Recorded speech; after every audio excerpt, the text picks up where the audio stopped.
大家好，今日星期二啦，咁聽晚又有馬跑。上次我提供嗰條三川四呢，就係過咗兩關啊，就可惜尾關嗰隻唔過啦。就算前面嗰兩關都好近啊，如果有買獨贏嘅話呢，都好近。不過我都係建議買位置啦。嚟緊聽日呢，聽晚呢，我都係介紹條位置啦，因為我都係覺得星期三呢都立亂㗎，並非容易。你想捉到啲冷門又未必捉得到啊，咁變咗呢，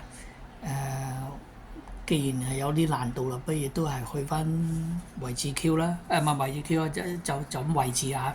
咁我哋又唔係話想贏好多錢係咪？最緊要就係有得睇，有得玩，有得開心啊！我就睇咗第二場啦。通常咧我都好少，唔係好多時買田泰安啲馬㗎嚇。但係咧到星期三潘頓又唔喺度，田泰安 OK 嘅嚇。我覺得佢係星期三搏嘅機會咧多過日頭啊！好啦，但係都唔係話一定㗎嚇，有好馬佢一樣得啦。即係上次俾咗隻嗰咩啊，好似俾隻嘉應高升咁樣，隻馬有，咁我就唔覺得佢騎到即係贏都係應該㗎。不過亦睇翻嘉應高升跟住對下嗰次俾潘頓騎，我覺得潘頓個贏馬嘅姿態真係同田泰安有好大嘅分別啊！咁你可以講嘅，因為係長啲啊嘛，嗰場田泰安騎嗰場嘅1400啊，亦有啦。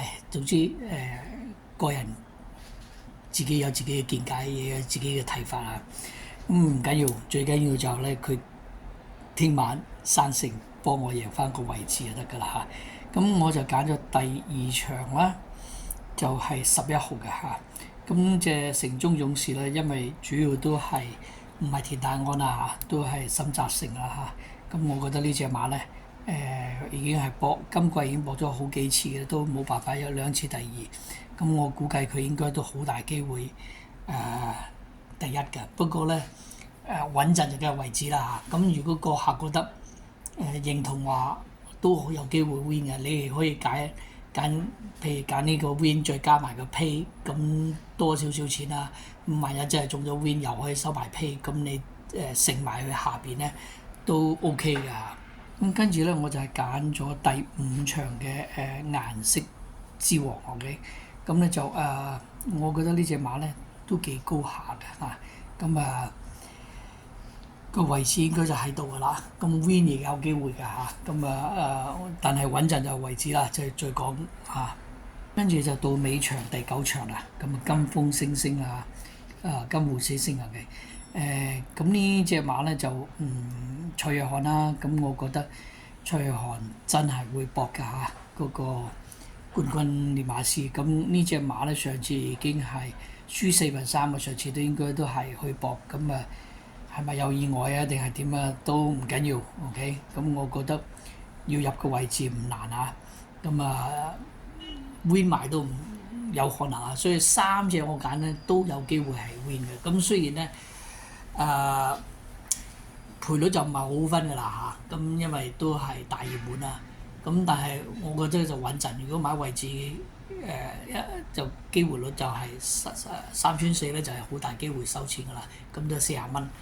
如果你話你覺得都位置都可以，甚至你可以買條飛3串1都得㗎嚇。你買20蚊都加埋都係60蚊㗎咋嚇。甚至你都可以3串1買條10蚊注啦，唔好講話咩啦。10蚊啫，咪當買六合彩咯。六合彩基本上輸緊㗎嘛，係咪？咁樣買埋，你3條飛，不過變咗就70蚊啦。如果你話都係唔啱我啊，都係多啦，唔使諗啦，就三串4位置搞掂 ，OK。咁啊祝大家好運，咁亦祝我自己好運啊！拜拜。我再講啦，因為有啲朋友係可能唔係好多識聽㗎中文，咁咧 I pick up race 2 number 11 and race 5 will be number 4 and race 9 will be number 8. Okay, so good luck for everybody. Bye bye.